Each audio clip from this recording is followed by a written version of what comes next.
ETF index mutual funds నేర్చుకుని stock మార్కెట్లో రాణించాలనుకుంటున్నారా? వెంటనే ఈ నెంబర్కి కాల్ చేయండి.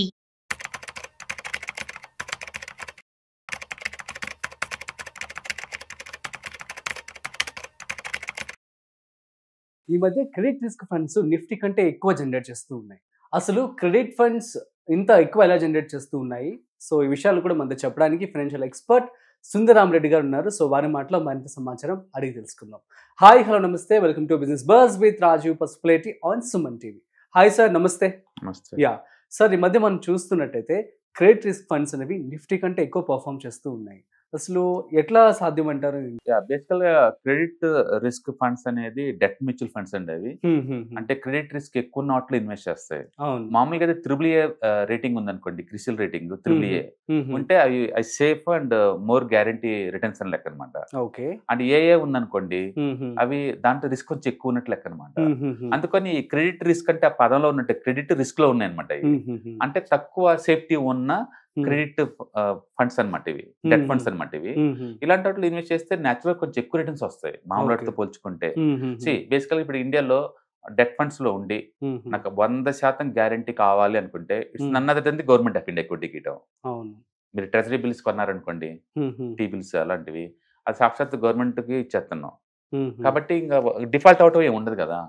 బట్ రిటర్న్స్ లోయెస్ట్ ఎత్తాయి, ఎందుకంటే 100% guarantee backed by the government of India కాబట్టి. నాకు ఇంకొంచెం ఎక్కువ కావాలనిపించింది అనుకో, మనం బ్యాంకులకు ఇస్తాం. ఎవరు గ్యారంటీ ఇస్తారు? RBI. But up to 5 lakh వరకు ఇస్తుంది గ్యారంటీ, ఎక్కువ ఇవ్వదు. అందుకని ఆర్బీఐ మనం బ్యాంక్ లో పెట్టినప్పుడు టీ బిల్స్ తో పోల్చుకుంటే కొంచెం ఎక్కువ వస్తుంది. ఓకే, కాదు నాకు ఇంకా ఎక్కువ కావాలి, డెట్ ఫండ్స్ నాకు ఇంకొంచెం ఎక్కువ కావాలనిపించింది అనుకోండి, అప్పుడు ఏంటంటే నాన్ కన్వర్టబుల్ డిబెంచర్స్ అని రిలీజ్ చేస్తా ఉంటారు.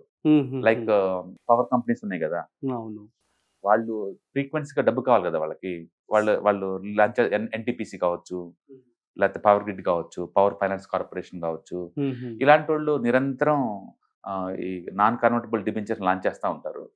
వాళ్ళు బ్యాంకులతో పోల్చుకుంటే లేదు, ఒక 0.5% ఎక్కువ ఇస్తారు. అంటే మనం 7.5 అట్లా ఎక్స్పెక్ట్ చేయాలి. బ్యాంకులు 6 ఇచ్చినాయి అనుకోండి, వీళ్ళు 7 దాకా ఇస్తారు. సో వీళ్ళు కూడా డిఫాల్ట్ అవరు, గ్యారెంటీ డబ్బు ఇస్తారు. వీళ్ళందరికీ త్రిబుల్ ఏ రేటింగ్ ఉంటుంది బై డిఫాల్ట్.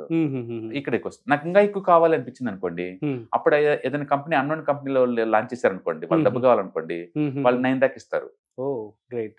ఎందుకంటే అది అన్నోన్ కంపెనీ, ఎవరు ఇన్వెస్ట్ చేయరు, ఎందుకంటే నీకు హిస్టరీ లేదు కదా. ఫస్ట్ వాళ్ళు అటెన్షన్ గ్రాప్ చేసుకోవడం కోసం. అవును, కొత్తగా లైక్ అన్నోన్ హౌసింగ్, లేటెస్ట్ గా వచ్చిన హౌసింగ్ ఫైనాన్స్ కంపెనీస్, లేటెస్ట్ గా వచ్చిన మైక్రో ఫైనాన్స్ కంపెనీస్, వాళ్ళకి డబ్బు కావాలి, వాళ్ళ దాంట్లో ఎవరు ఇన్వెస్ట్ చేయరు కదా. అందుకని వాళ్ళకంటే రిస్క్ ఎక్కువ కదా. అలాంటి వాళ్ళు రఫ్ గా 9% దాకా ఇస్తారు, 9 to 10 దాకా ఇస్తారు, 9-10%.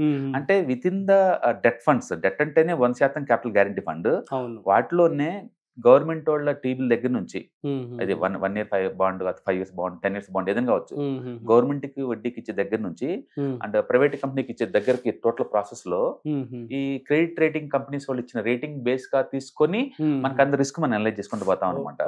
సో ఈ క్రెడిట్ రిస్క్ ఫండ్స్ అన్ని కూడా గవర్నమెంట్ టీబీల్ అంటే దాంట్లో పెద్దగా పెట్టవు, పూర్తి సేఫ్టీ ఉన్నట్లు పెట్టవు, రిస్క్ తీసుకొని ఎక్కువ రిటర్న్స్ వచ్చేసాడు పెడతాయి. అందుకని వీళ్ళు పెట్టాలి అంటే లేదు, లోవర్ క్రెడిట్ రేటింగ్ ఉన్నట్లు చూసి పెడతాయి ఎక్కువ డబ్బుని. నేచురల్ లోవర్ క్రెడిట్ రేటింగ్ అంటే ఎక్కువ రిటర్న్స్ ఉంటాయి కదా అవి. అందుకని మనం దీని నుంచి 9% ఎక్స్పెక్ట్ చేయొచ్చు. మామూలుగా డెట్ ఫండ్స్ లో 7 బెటర్ పర్ఫార్మెన్స్ 8 ఎక్స్పెక్ట్ చేయొచ్చు. బట్ క్రెడిట్ రిస్క్ ఫండ్స్ లో మాత్రం మనం 9 ఎక్స్పెక్ట్ చేయొచ్చు. అయితే ఈ మధ్య కాలంలో కొన్ని 20 కూడా తీసినాయి బయటికి, అది వ్యాలిటీ. ఎందుకు ఈ మధ్య దీని గురించి మాట్లాడుతున్నారు ఎక్కువ మంది అంటే, కొన్ని అయితే 10, 15, 20 కూడా తీసినాయి అనమాట ఇవి. సో అవి ఎలా జనరేట్ చేసినాయి అంటే, బాండ్ ఎప్పుడన్నా వీళ్ళు కొన్నారనుకోండి, అది రేటింగ్ ఏజెన్సీ వాళ్ళు ఇచ్చినప్పుడు డబుల్ ఏ అలా కొన్నారనుకోండి, అప్పుడు వీళ్ళు ఎక్కువ ఆఫర్ చేస్తారు, 10, 9.5 అలా ఆఫర్ చేస్తారు. ఒకవేళ కంపెనీ పర్ఫార్మెన్స్ బాగా ఇంప్రూవ్ అయ్యి పేయింగ్ కెపాసిటీ వచ్చింది అనుకోండి, అప్పుడు ఈ క్రిసిల్లో ఏంటంటే దాని రేటింగ్ అప్డేట్ చేస్తారు త్రిబుల్ ఏ కింద. త్రిబుల్ ఏ అయినప్పుడు తొందరగా అప్రిషియేట్ జరుగుతుంది వీళ్ళకి. అంటే వీళ్ళకి వడ్డీ రూపంలో కొంత వస్తుంది, అప్రిషియేషన్ రూపంలో కొంత రావచ్చు అనమాట వీళ్ళకి, అలా వస్తుంది. రెండోది డిఫరెంట్ టైంలో డిఫరెంట్ వడ్డీ రేట్లు ఉంటాయి కదా. వాళ్ళకి అర్జెంట్ షార్ట్ టర్మ్ కోసం కావాలనుకోండి ఎక్కువ ఇచ్చి తీసుకుంటారు, లాంగ్ టర్మ్ అనుకోండి తక్కువ ఇచ్చి తీసుకోవచ్చు కదా. అలాంటి డిఫరెన్స్ ఉంటుంది, అలాంటి వాటిని వీళ్ళు ఎన్కాష్ చేస్తారు. మొత్తానికైతే ఈ క్రెడిట్ రిస్క్ డెట్ ఫండ్స్ వాళ్ళు లాంగ్ టర్మ్ పాయింట్ ఆఫ్ లో వాళ్ళు డిఫరెంట్ స్టేజ్ల్లో ఉన్న లో క్రెడిట్ రేటింగ్ ఉన్నట్లు ఇన్వెస్ట్ చేసుకుని వెళ్ళిపోతారు. ఓకే. కొన్నిటికి 9.5 వడ్డీ ఉన్నట్టు, కొన్నిటికి 8% వడ్డీ, కొన్నిటికి 10% వడ్డీ ఉన్నట్టు పెట్టుకుంటూ పోతా ఉంటారు. ఆ మొత్తాన్ని మేనేజ్ చేసుకుంటే మీకు ఇస్తున్నారు అనమాట. మనం బ్యాంక్ వెళ్తే ఒక బ్యాంకే ఇస్తాం కదా. మీరు ఇలాంటి క్రెడిట్ రిస్క్ ఫండ్స్ లో, డెట్ ఫండ్స్ లో పెట్టారనుకోండి, వాళ్ళు ఒకదాని కాదు ఒక 20-30 కంపెనీలకి స్ప్రెడ్ చేస్తారు రిస్క్ ని డైవర్సిఫై చేస్తారు. ఎక్కువ వడ్డీ రావాలి అంటే క్రెడిట్ రేటింగ్ తక్కువ పర్వాలేదు అనమాట వాళ్ళ ఉద్దేశం అది. అట్లా అయితే ఒకప్పుడు కోవిడ్ అప్పుడు ఏంటంటే ఆ కోవిడ్ టైంలో పేయింగ్ కెపాసిటీ లేక స్ప్రెడ్స్ ఎక్కువ ఉండేవి. అది 2 to 4% మధ్య ఉండేది. బట్ ఇప్పుడు అంత రాదండి. ఇప్పుడు ఎకానమీ ఫుల్ స్వింగ్ లో ఉంది కదా, అందుకని అందరికి రేటింగ్స్ బాగున్నాయి ఇప్పుడు. అందుకని ఇంత ముందులాగా అమౌంట్ ఇప్పుడు వస్తుందంటే రాకపోవచ్చేమో కానీ, బట్ ఈ కెన్ ఎక్స్పెక్ట్ 8 to 9% ఎక్స్పెక్ట్ చేసి తీసుకోవచ్చు. కాబట్టి నేను కన్జర్వేటివ్ ఇన్వెస్టర్ ని, కొంచెం రిస్క్ తీసుకుంటాను. నేను లాంగ్ టర్మ్ ఇన్వెస్టర్ ని, డెట్ ఫండ్స్ లోనే ఉండాలి. But with in the debt funds లోనే కొంచెం రిస్క్ తీసుకుంటాను. నాకు 1% ఎక్కువ కావాలి అనుకున్న వాళ్ళు ఈ క్రెడిట్ రిస్క్ ఫండ్స్ ని మనం తీసుకోవచ్చు. ఓకే, ఇప్పుడు కనుక ఇక్కడ చూసారనుకోండి, ఇక్కడ లాస్ట్ ఇయర్ కొన్ని బాగా ఇచ్చినాయి అండి. కొన్ని బాగా ఇచ్చినాయి. లైక్ 9% కన్నా ఎక్కువ ఇచ్చింది. నేను ఇచ్చిన హెచ్డిఎఫ్సి క్రెడిట్ రిస్క్ 9.3 ఇచ్చింది last year. And ICICI Pru credit risk fund 9.7 ఇచ్చింది. అండ్ కొన్ని అయితే లేదు, ఆదిత్య బిర్లా వాళ్ళ క్రెడిట్ రిస్క్ ఫండ్ అయితే ఆల్మోస్ట్ 17% ఇచ్చింది. 17. అండ్ మెజారిటీ ఫండ్స్ అయితే 9 దాటినాయి అండి. 9% డెట్ ఫండ్స్ గుడ్ అనమాట. మనం ఓన్ గా పెడితే ఏమవుతుందంటే ఒకే దాంట్లో పెడతాం కాబట్టి అది దివాలా తీస్తుంది అనుకోండి, మనం దివాలా తీస్తాం. వీళ్ళు ఏంటంటే అలాంటి రిస్క్ లేకుండా ఉన్నట్టు చూస్తారు, ప్లస్ రిస్క్ ని డైవర్సిఫై చేస్తారు. కాబట్టి ఎవరైనా డెట్ ఫండ్స్ లో పెడదాము 3 years కి అనుకుంటే ఇలాంటివి చూస్ చేసుకోవచ్చు. బట్ గుర్తుపెట్టుకోండి, ఇది డెట్ ఫండ్. డెట్ ఫండ్స్ లో ఉన్న ప్రాబ్లం ఏంటంటే ఇండివిజువల్ ట్యాక్స్ బ్రాకెట్ చూసి ఇన్కమ్ ట్యాక్స్ పడతాయి మీకు. మ్యూచువల్ ఫండ్ కేటగిరీ కింద కాదు ఇవి, డెట్ ఫండ్స్ కదా. డెట్ ఫండ్స్ కి వేరే రూల్స్ ఉంటాయి. అందుకని short term capital gain tax, long term capital gain type దీనికి ఎగ్జామ్షన్ రూల్స్ ఉంటాయి. ఇదేంటంటే ఇండివిజువల్ ట్యాక్స్ బ్రాకెట్ ఎంత ఉందో అంత ట్యాక్స్ పడే ఛాన్స్ ఉంది. అంటే less than 3 years లో నువ్వు బయటకు పోతే ఎగ్జిట్ లోడ్స్ కూడా వేస్తారు. ఈక్విటీ లాగా 1 year కాదు దీంట్లో.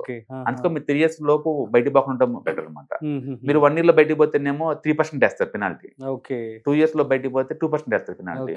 3 years తర్వాత బయటకు వెళ్తే 0 అనమాట. 3 years దాటితే 0 వేస్తారు. అందుకని మీరు 3 years లోపు బయటకు పోకుండా ఉండాలి. రెండోది, మీరు ఇంట్లో ఓల్డ్ ఏజ్ ఇన్కమ్ లేని వాళ్ళ పేరు మీద తీసుకోవడం బెటర్ అనమాట ఇవి. ఎందుకంటే ఇండివిజువల్ ట్యాక్స్ బ్రాకెట్ మీద బట్టి ట్యాక్స్ వేస్తారు కాబట్టి అలాంటివి చూసుకుంటే బాగుంటది. ఏదైనా సరే డెట్ లో ఉండి స్టిల్ 9% సంపాదించుకోవచ్చు అనుకున్న వాళ్ళకి ఇలాంటి మ్యూచువల్ ఫండ్స్ బాగుంటాయి. కొంచెం స్టడీ చేస్తే ఎందుకని బెటర్ ఫండ్స్ దొరకచ్చు. డెట్ ఫండ్స్ బాగుంటాయి బేసికల్ గా, ఫిక్స్డ్ ఇన్కమ్ లాగా ఉండాలి అనుకున్న వాళ్ళకి ఇలాంటి తీసుకుంటుంది. బట్ ఇది గుర్తుపెట్టుకోండి, 3 years ఖచ్చితంగా మీరు ఉంటేనే మీకు అది వర్త్ అనమాట. లేదంటే బయటికి పోతే ఎగ్జిట్ లోడ్ చేస్తారు. Super sir, thank you so much. So guys, అర్థమైంది కదా. సో క్రెడిట్ రిస్క్ ఫండ్స్ అనేవి మంచిదే. మీరు అందులో ఇన్వెస్ట్ చేస్తూ 9% రిటర్న్స్ కనుక కావాలి అనుకున్నట్లయితే మాత్రమే ఇన్వెస్ట్మెంట్ చేసుకోండి. బట్ కొంచెం రిస్క్ అయితే ఉంటుంది. సో అది మీ యొక్క ఓన్ రీసెర్చ్ కూడా మీరు చేసి తర్వాత మీరు స్టార్ట్ చేసుకోండి. మీకు ఏమైనా డౌట్స్ ఉన్నట్లయితే ప్లీజ్ కామెంట్ చేయండి, మేము మీకు రిప్లై ఇస్తాము. ఇలాంటి మరిన్ని ఇంట్రెస్టింగ్ కాంటెంట్ కోసం చూస్తూనే ఉండండి Suman TV. Thanks for watching. This is Rajeev signing off. Hi, stock market లో వాలటిలిటీకి దూరంగా ఉంటున్నారా? పోర్ట్ఫోలియోస్ అన్ని కూడా రెడ్ లో ఉండి బ్లీడ్ అవుతున్నాయా? అంటే స్టాక్ మార్కెట్ లో ఉండి సస్టైనబిలిటీ ఉన్న బిజినెస్ మోడల్ లాగా, లేదా స్టాక్ మార్కెట్ లాంగ్ టర్మ్ లో మంచి వెల్త్ క్రియేట్ చేసుకునేలాగా ప్లానింగ్స్ ఏమైనా ఉన్నాయా? అయితే అలాంటి వాళ్ళ కోసం ఈ ప్రోగ్రామ్ అండి. ETFs, index funds and mutual funds. మా స్టాక్ మార్కెట్ లో ఉండి కూడా సెక్యూర్ వేలో మనీ మేక్ చేసుకునే పద్ధతి ఏదైనా ఉందంటే రిటైలర్స్ కి ఈ 3 అనమాట. దీంట్లో కాంప్రహెన్సివ్ గా మీకు ట్రైనింగ్ అండ్ గైడెన్స్ జరుగుతుంది. అండ్ వీకెండ్స్ లో జరిగే ఈ ప్రోగ్రామ్ లో అటెండ్ అవడం ద్వారా ETFs, index funds and mutual funds లో మీ నాలెడ్జ్ పెంచుకోండి. మీ పోర్ట్ఫోలియో మీరే మెయింటైన్ చేయడం ద్వారా ఇయర్లీ యావరేజ్ మీద 20 to 30% మనీ మేక్ చేసుకోండి. All the best. Thank you.